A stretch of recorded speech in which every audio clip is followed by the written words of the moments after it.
knee, do not bend the knee. And we have a lot to fight for because we have a lot to offer. We're not some junior partner in this relationship that doesn't have a lot to offer. Look, Canada's strong. We can give ourselves far more than anyone can take away. At a time when many expected Canada to lash out or fold under pressure, the country is doing something else entirely. It's not reacting emotionally. It's rebuilding deliberately.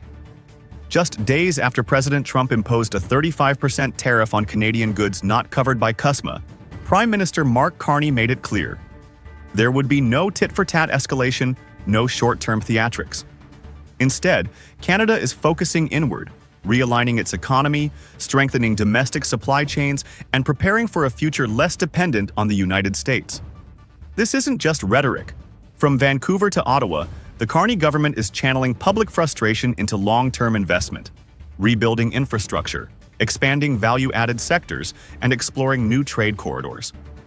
It's not a loud response, but it's a determined one. This is about building up bilateral trade relations between Canada and Mexico at a time when they're facing some pretty significant turbulence from here in Washington. The Trump administration has been talking about striking trade deals with all of its trade partners. While Canada looks inward, it's also looking south. This week, Finance Minister François-Philippe Champagne and Foreign Minister Anita Anand are traveling to Mexico City for high-level talks with President Claudia Sheinbaum. The goal is simple: deepen bilateral cooperation. But the timing says more. Both Canada and Mexico missed Trump's August 1st deadline for new bilateral trade deals. Mexico received a 90-day reprieve. Canada did not. That difference is telling, but it hasn't derailed Canada's broader strategy. Mexico and Canada now find themselves on parallel tracks, each navigating the same unpredictable U.S. administration. In 2024, tensions flared when some Canadian leaders proposed cutting Mexico out of USMCA to seek a better deal with the U.S. That move frustrated Mexico, but today, both countries are facing a common challenge. And they're responding not with resentment, but with coordination. What's unfolding in Mexico City this week isn't just about trade. It's about repairing a key relationship and quietly shifting the balance of North American diplomacy. And all of this fits into a broader strategy from Carney, one that avoids reacting to volatility with more volatility. Instead of playing Trump's game of pressure and deadlines, Carney's response has been deeply structural. His approach is rooted in long-term positioning. Rather than seeking temporary tariff relief or concessions, Canada is investing in internal capacity through infrastructure projects, value chain localization, and trade diversification. Carney's message has been consistent. Canada cannot build a resilient economy if it relies on the whims of another country's politics. That message resonates far beyond economics. It speaks to sovereignty, stability, and national direction.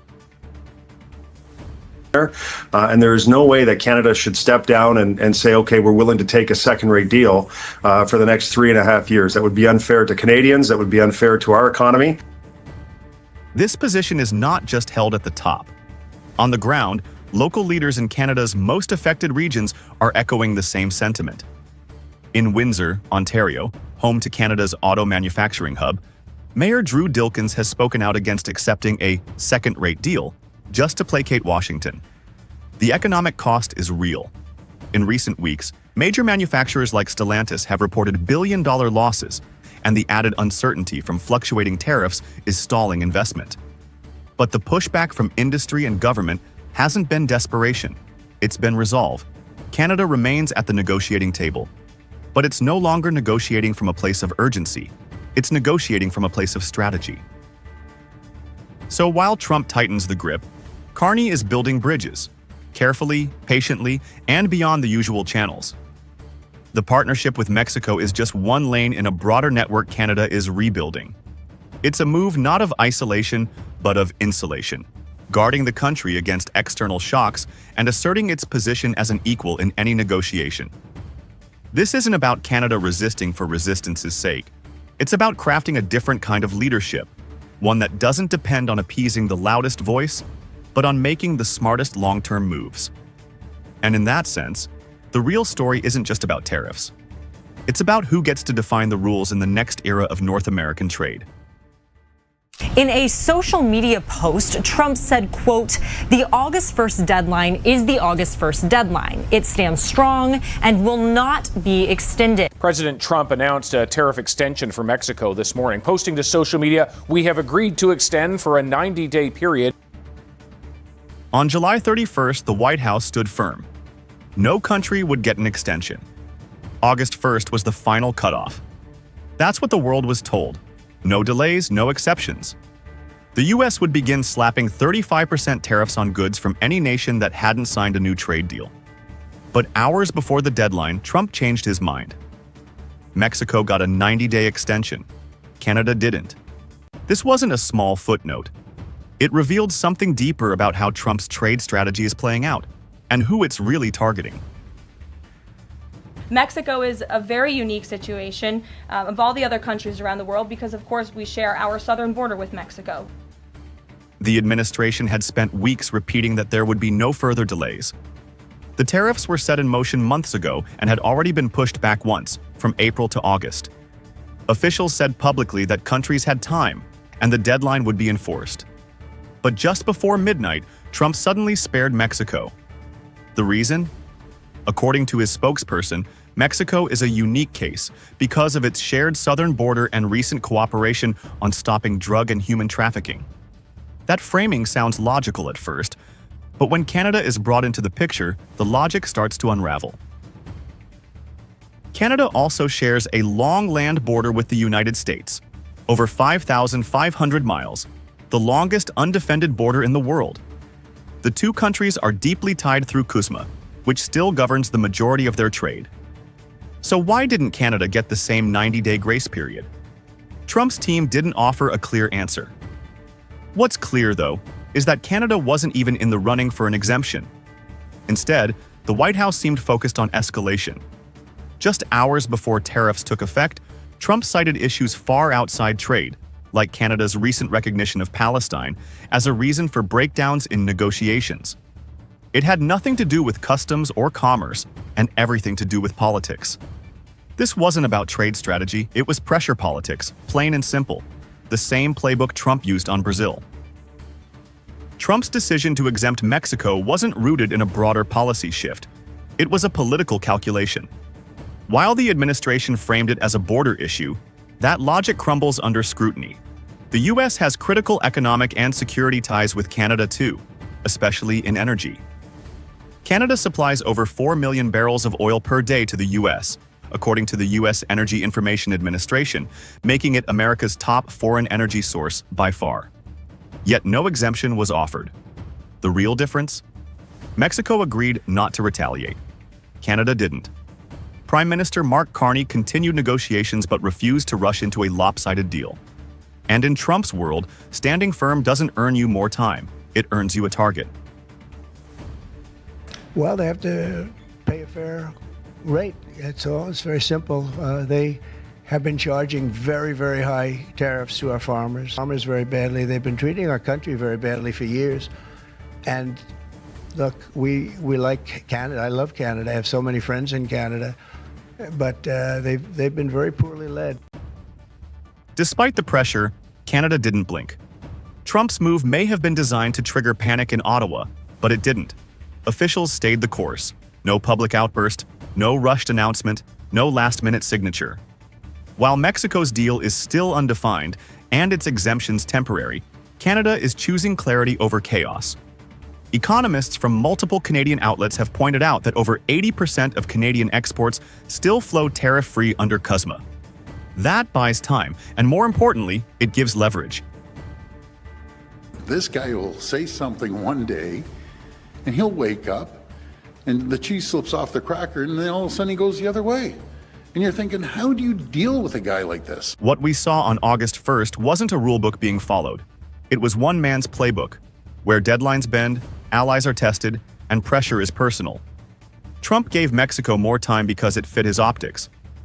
He denied Canada that same time because Ottawa didn't fold. But trade isn't just about theater.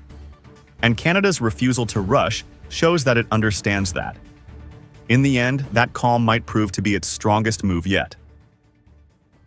Well, I'm never confident with President Trump. I'm confident with Prime Minister Carney. I know he's going to do his very best to get a deal, but I don't trust President Trump.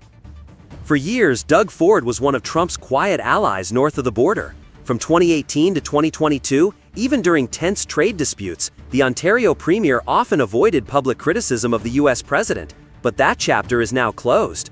With just days before Trump's August 1 tariff deadline, Ford is no longer holding back. He openly says he doesn't trust Trump, calls the proposed agreement a so-called deal, and is standing with other Canadian premiers in support of a new strategy. They're not waiting on Trump anymore. They're preparing to rewrite the rules. This shift isn't just political. It reflects a deeper change in how Canada and its provinces are confronting a trade war they no longer consider temporary. We buy more products, Canada, than Japan, China, Korea, UK, and France combined. He needs to focus on his number one customer. Ford's key message to the U.S. has been clear. Canada buys more American goods than Japan, China, Korea, the UK, and France combined. According to 2024 trade data, Canadian imports from the U.S. totaled $359 billion, while Japan bought only $79 billion.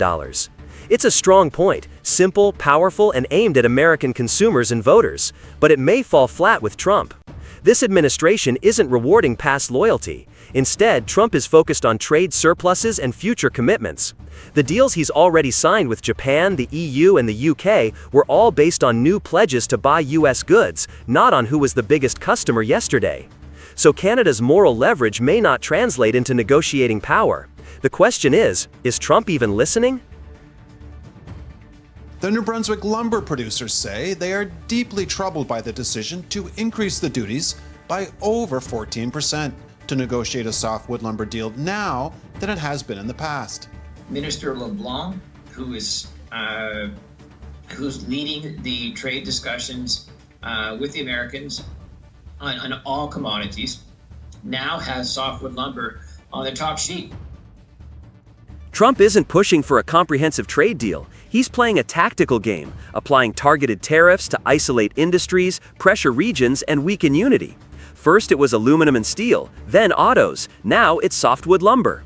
Just this month, the U.S. raised anti-dumping duties on Canadian softwood from an average of 7.66% to 20.56%, a jump of more than 14% according to the U.S. Commerce Department. Provinces like New Brunswick and British Columbia are already feeling the strain. Over 28,000 New Brunswickers alone work directly in forestry. This pressure is designed to splinter Canada's response, but it may be having the opposite effect. Faced with sector-by-sector attacks, Canada's premiers are banding together, meeting with Prime Minister Carney to align positions. The goal now is unity, not just resistance. While other countries sign deals based on baseline tariffs and investment pledges, Canada is taking a different approach. It's not asking for special treatment, it's reasserting its strategic value. Canada is the United States' most integrated trade partner, not just a buyer, but a supplier of critical energy, electricity, minerals, and technology. Much of the U.S. supply chain, from auto parts to semiconductors, runs through Canadian provinces. This isn't a bargaining chip that fits neatly into a buy more, pay less formula. It's structural leverage, and Canada is choosing to preserve it rather than cash it in for short-term relief. Carney and Ford aren't just reacting to pressure, they're playing for the long game. In February 2026, the USMCA, the existing North American trade agreement, enters its scheduled review. That's when the structure of the entire trading relationship can be renegotiated. By not locking into a rush deal now, Canada retains its flexibility for that much more consequential negotiation. This isn't a delay out of weakness, it's a deliberate pause. A signal that Canada is preparing to negotiate from strength, even if that means absorbing pain today for a better outcome tomorrow.